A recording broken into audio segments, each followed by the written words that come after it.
Auzubillahiminash-shaytanir-rajim. Bismillahir-rahmanir-rahim. Dear students, we will continue our chapter, and today the topic is Michelson's interferometer. So topic है हमारे पास Michelson's interferometer.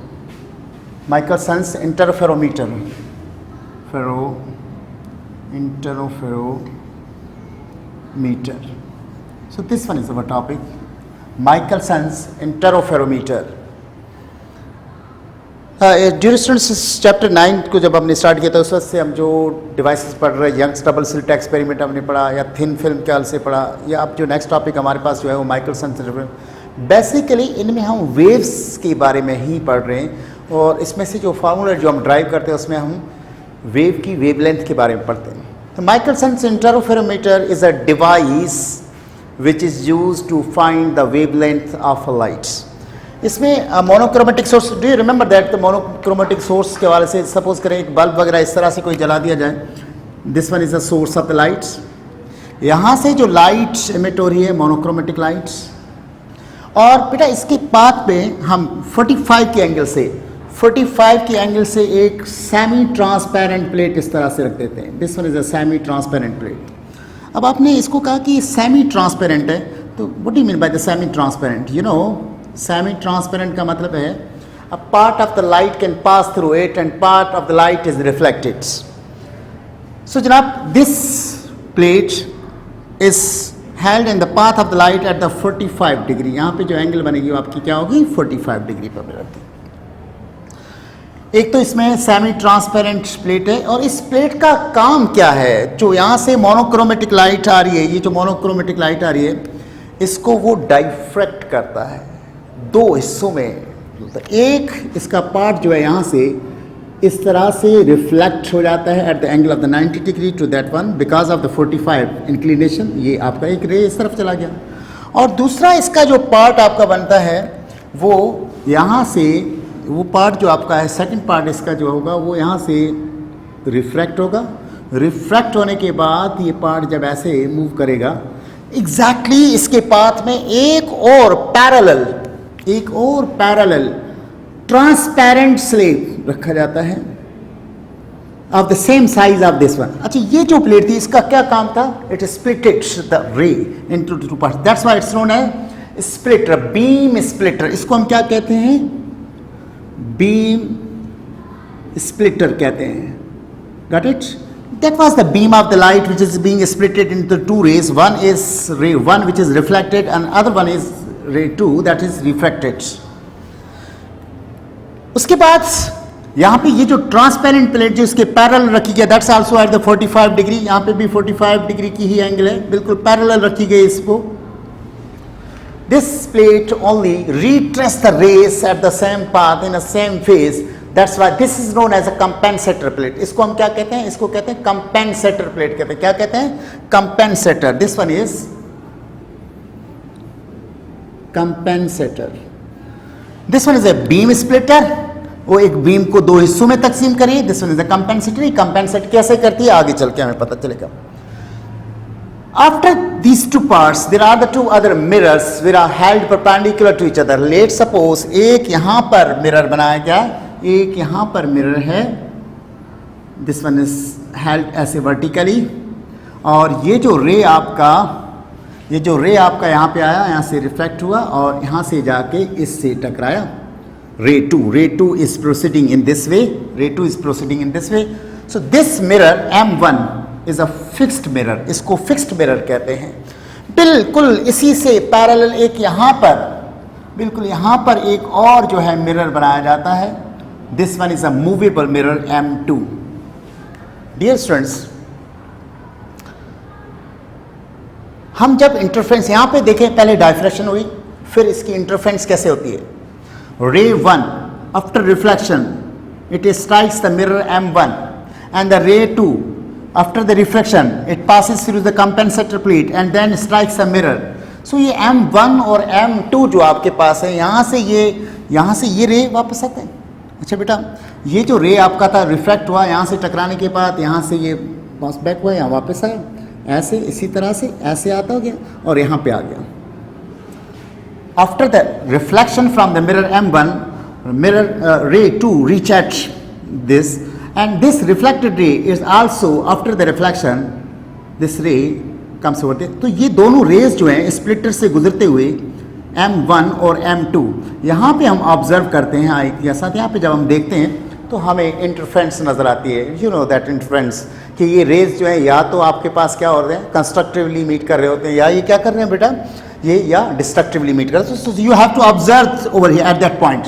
You will observe the some colours of the lights because of the change of the wavelength. So to find this one, अब एक इसमें जो है concept है वो आपके पास ये है कि ये जो रे 1 यहाँ से रिफ्लेक्ट हुआ और रे 2 यहाँ से रिफ्लेक्ट हुआ, अगर दोनों का पाथ डिफरेंस 0 है, अगर इन दोनों का पाथ डिफरेंस 0 है तो आपको पता है कौन सी वेव बनेगी, कंस्ट्रक्टिव. और अगर पाथ डिफरेंस लैम्डा है तब भी कंस्ट्रक्टिव, अगर पाथ डिफरेंस 2 लैम्डा है तब भी कंस्ट्रक्टिव, अगर पाथ डिफरेंस 3, तो that means you know that when the path difference is equal to 0, lambda, 2 lambda, 3 lambda up to m lambda, then we always observe bright fringes. You know, bright dots are being observed. In a same pattern, when the path difference is 1/2 lambda, 3/2 lambda, 5/2 lambda, and up to m plus 1/2 lambda, you know that when the integral multiple of lambda upon 2, then that means the half of the odd numbers, then we have the destructive interference. तो आप यहाँ पे Michelson interferometer के जरिए, क्योंकि हमें wavelength मालूम करनी है, तो हम अगर ब्राइट फ्रिंजेस की हम बात करें तो आप देखें यहाँ पे बेटा, ब्राइट फ्रिंजेस की अगर हम बात करें, पाथ डिफरेंस 0 होता है तब तो एग्जैक्टली हमारे पास हो गया कि हो गया. लेकिन अगर ये मूवेबल मिरर को अगर मैं यहाँ से मूव करूँ और इस मिरर को अगर मूव करके लेट सपोज अगर मैं इसको यहाँ पे लेकर आ गया, इस मिरर को मूव करके मैं यहाँ पे लेकर आ गया, सो यू नो ये जो पहली पोजीशन सी थी, अब यहाँ से लेकर यहाँ तक ये जो डिस्प्लेसमेंट है इसको मैंने x का, अगर x जो डिस्टेंस है इसको जो मूव किया है, if this one is a lambda upon 4, अगर इसको मूव किया जाए कितना, लैम्डा अपॉन 4, तो पाथ डिफरेंस कितना होगा आपके जहन में, लैम्डा अपॉन 4 आ रहा है. यू नो पहले तो ऊपर लाइट जाएगी लैम्डा अपॉन 4, फिर वापस आएगी. That means the total path difference when this movable mirror is moved by lambda upon 4 would be equal to lambda upon 4 plus lambda upon 4. That means बेटा path difference that's equal to, इसका LCM लेंगे तो क्या हो जाएगा, 4 आ जाएगा, lambda plus lambda. That means the path difference is equal to what, 2 lambda upon 4. That means the path difference is lambda upon 2. So you know that जब path difference lambda upon 2 होता है, जब पाथ डिफरेंस लैम्डा अपॉन 2 होता है तो destructive interference बनेगी. In exactly in the same pattern. अगर इसी सेम पैटर्न में अगर आप इसको जो मूव कर रहे हैं x को, ये अगर this displacement is lambda upon 2, then what will be the path difference. Same pattern में पाथ डिफरेंस अब अगर आप मालूम करेंगे तो पहले तो लाइट ऐसे ऊपर जाएगी तब कितना हुआ, लैम्डा अपॉन 2, फिर वापस भी आएगी तब भी कितना हो जाएगा, lambda upon 2. That means the path difference is LCM 2 हो जाएगा, लैम्डा प्लस लैम्डा हो जाएगा. That means the path difference that's equal to 2 lambda upon 2, 2 में cancel, so path difference is equal to lambda. And you know that जब path difference lambda होता है तो bright fringe बनती है, 1/2 लैम्डा मीन्स लैम्डा अपॉन 2 होता है तो डार्क बनती है. इसी कॉन्सेप्ट को जहन में रखते हुए अगर अब हम मालूम करें बेटा, look at this one. So x is equal to, for bright fringes, for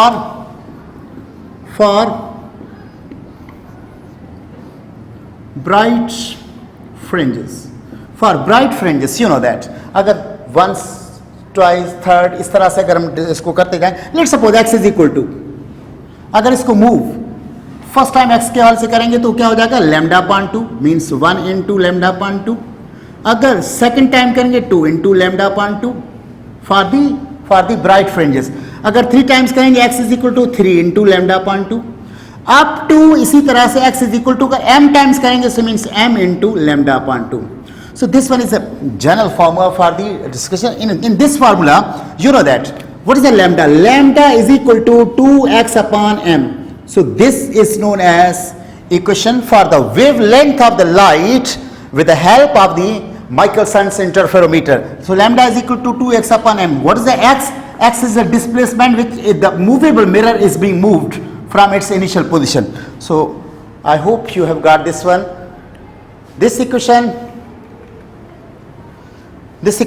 is used to find the wavelength of the light with the help of the Michelson interferometer. May God bless you. That was our first topic. Dear student, next topic हमारा है Newton's rings.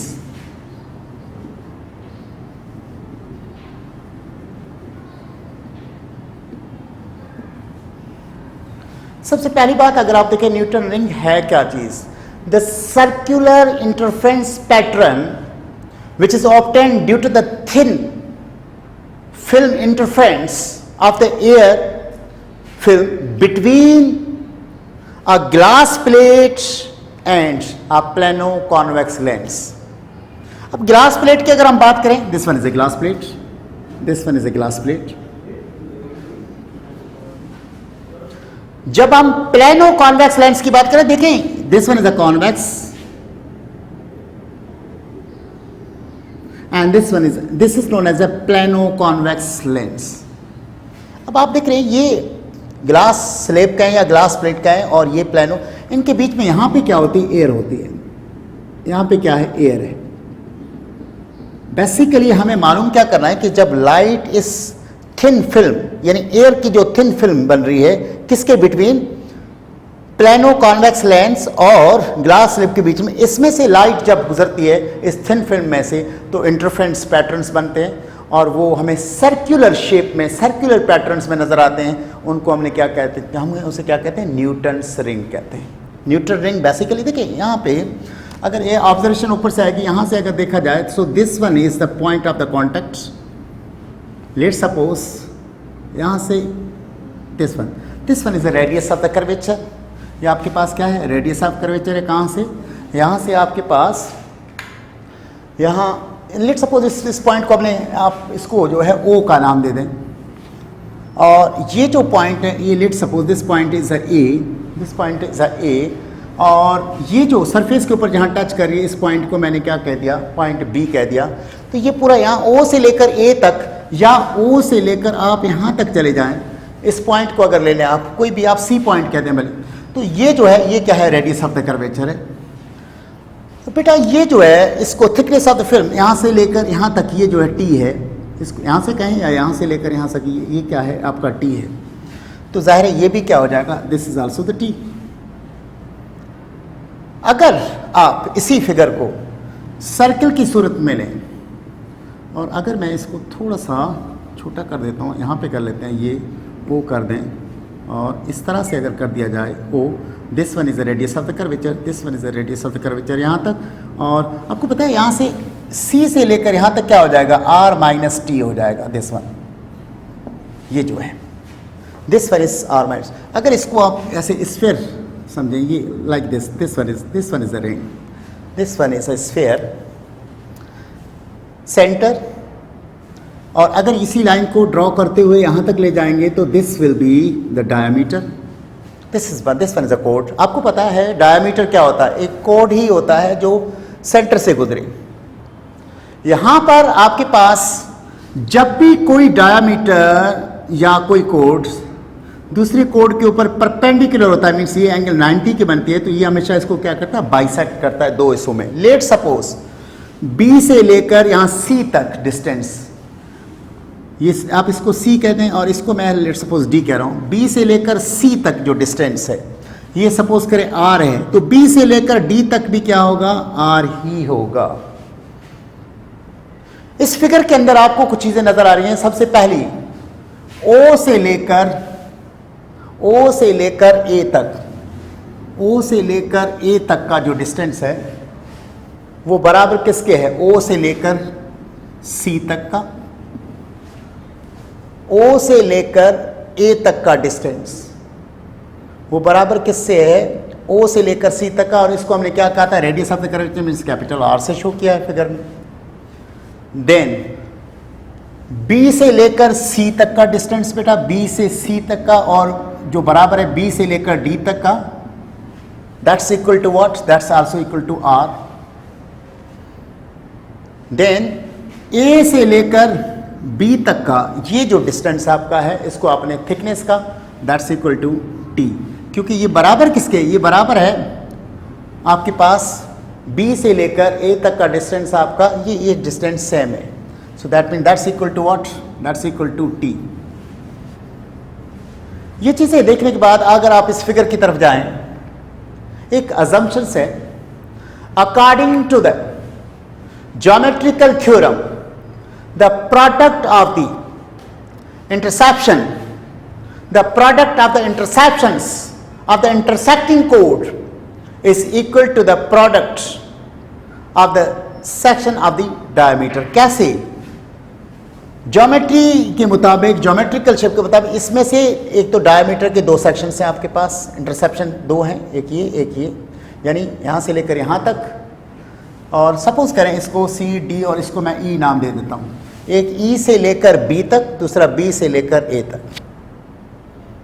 तो आपने देखा इसमें एक और चीज़ को अगर हम यहाँ पे ऐड कर लें, ई से लेकर बी तक जो है वो बराबर क्या है, आर माइनस टी है। ये देखो बेटा, यहाँ से यहाँ तक, ये टोटल यहाँ तक आर था, उसमें से ये टी निकाल दें तो ये क्या बचा था आपके पास, आर माइनस टी बचा था।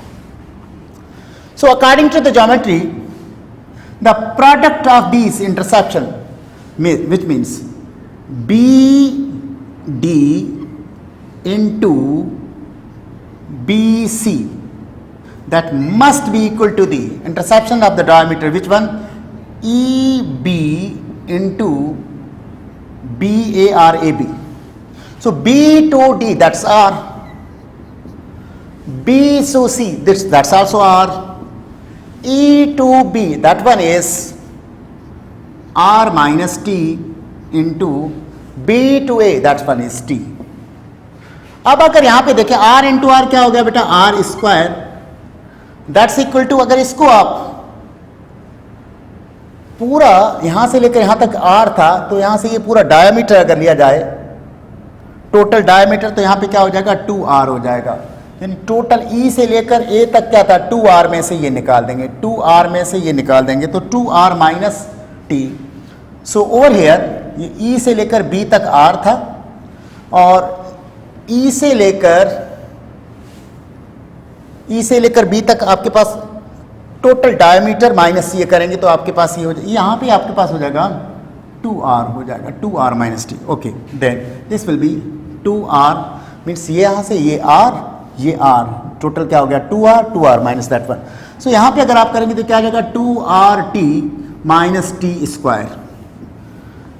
अब इसमें से एक है कि ये जो T, जो thickness of the thin film होती है, थिन फिल्म होती है, इसकी थिकनेस बहुत कम होती है, दैट मीन्स एस, क्या लिखा हमने, S T is very small, as T is very small, so T square is negligible. So T square negligible अगर करेंगे तो आपके पास क्या बन जाएगा, R square is equal to 2RT. From this equation T किसके बराबर हो गया बेटा, T is equal to R square upon 2R, equation number 1। इसको आपने इक्वेशन नंबर 1 करके यहीं पे छोड़ दिया बेटा। अब अगर आप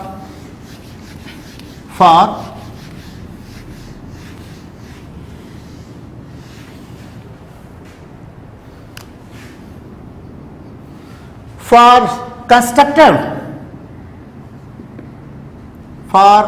constructive interference, means for bright ring, अब ये रिंग कैसे बनेंगी, यहाँ पे इस ऊपर से आप जब ऑब्जर्व करेंगे तो यहाँ पे ऐसे आपको डॉट नजर आएगा, फिर इस तरह से आपको रिंग्स नजर आएंगी, इस तरह से आपको रिंग्स नजर आएंगी ऐसे। अब ये जो है यहाँ तक एक ये रेडियस, ये R1 हो गया, फिर यहाँ से यहाँ तक R2, फिर इस तरह से R3 और अप टू यहाँ पे जाएंगे तो ये सपोज करें Rn आपका 1 2 3 Rn। For constructive bright fringes कैसे बनती हैं? जहाँ पे ये सेंट्रल कॉन्टैक्ट है, क्योंकि इसमें फेस चेंज हो रहा है, फेस चेंज होने की वजह से यहाँ पे जो है आपके पास जो रिंग बनेगी वो आपके पास क्या बनेगी? डार्क रिंग बनेगी। फिर bright then dark, then bright then dark, alternate बनेगी। तो आप देखिए for constructive interference phase change होता है तो पाथ डिफरेंस कैसे हम लें? The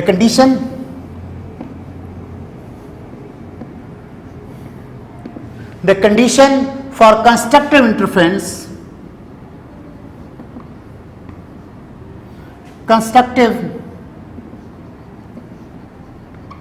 the condition for the constructive interference in the thin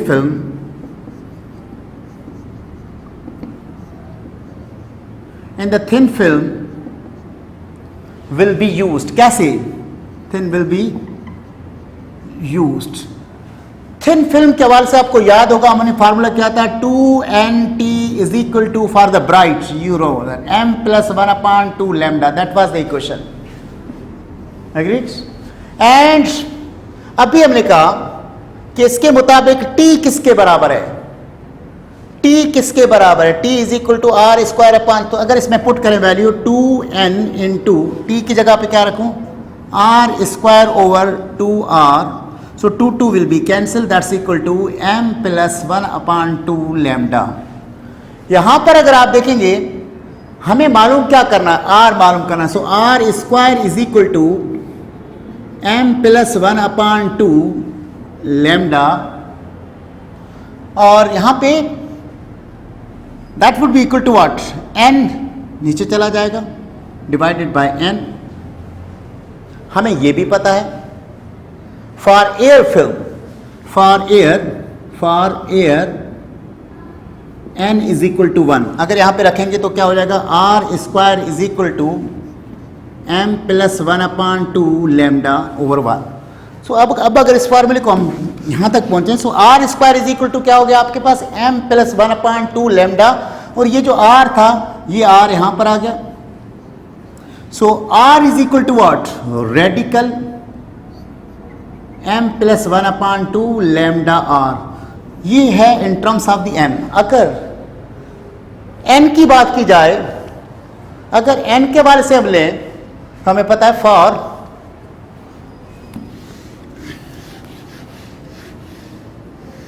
बेटा फॉर ब्राइट रिंग कौन सी? nth रिंग अगर लें हम, for bright nth ring we know that m is equal to what? n minus 1। m हमेशा क्या होता है? n से एक लेस होता है। So put in that formula, so r is equal to radical m की जगह पे क्या रख दें? n minus 1 plus 1/2 into lambda r। That means r is equal to n आ गया आपके पास, -1 plus 1/2 means -1/2 lambda r radical. So this is the formula for the nth orbit, nth radius of the nth ring. ये देखिए ये nth जो ring हमने बनाई थी इसका रेडियस मालूम करने का फार्मूला क्या था? सुन, अगर फर्स्ट मालूम करना है यहाँ पे 1 रख देंगे, अगर यहाँ पे सेकंड ब्राइट फ्रिंज मालूम करनी होगी यहाँ पे क्या रख देंगे? 2 रख देंगे, थर्ड करनी होगी 3। इस तरह से हम जो है ये न्यूटन रिंग्स की मदद से हम जो है किसके लिए करते हैं? फॉर कंस्ट्रक्टिव ब्राइट फ्रिंज के लिए। बिल्कुल सेम इसी तरह से for destructive interference, for destructive interference यानी डार्क रिंग। डिस्ट्रक्टिव इंटरफेरेंस में क्या होगा? Dark ring. कैसे मालूम करें? Again we use the thin film formula, that means 2nt is equal to, dark के लिए आपको याद होगा हम क्या यूज कर रहे थे? m लैम्डा कर रहे थे। सो यहां पे भी आपके पास बिल्कुल इसी तरह से 2nt की वैल्यू अगर रखें तो t की वैल्यू अभी हमने मालूम की थी, याद होगी आपको, that was r square upon 2r थी। टी की जगह पे ये आ गई, दैट्स इक्वल टू एम और लैम्डा, यहाँ पे 2 में cancel. For air n is equal to 1, अगर 1 रख देंगे तो ये हो जाएगा r square upon r, that is equal to m lambda. So r square is equal to m lambda into r, so r is equal to lambda M r. So this will be the radius for the nth ring. लेकिन अगर nth ring मालूम की जाए for nth dark ring, तो हम क्या करेंगे, हमें पता है कि m बराबर किसके होता है, n-1 के होता है। यहाँ पे इसी में लिखेंगे तो r n is equal to what, m की जगह पे मैं क्या रखूँ, n-1 into lambda r. So this is the formula for the nth radius, for the radius of the nth ring observed by the Newton. And you know that for the dog, as the phase has been changed, that's why we have used the reciprocal, the reverse process. So that was the Newton's rings. And after that topic, inshallah, we have the 1 or the 2 more lectures for this chapters, and it will be completed. May God bless you. Thank you.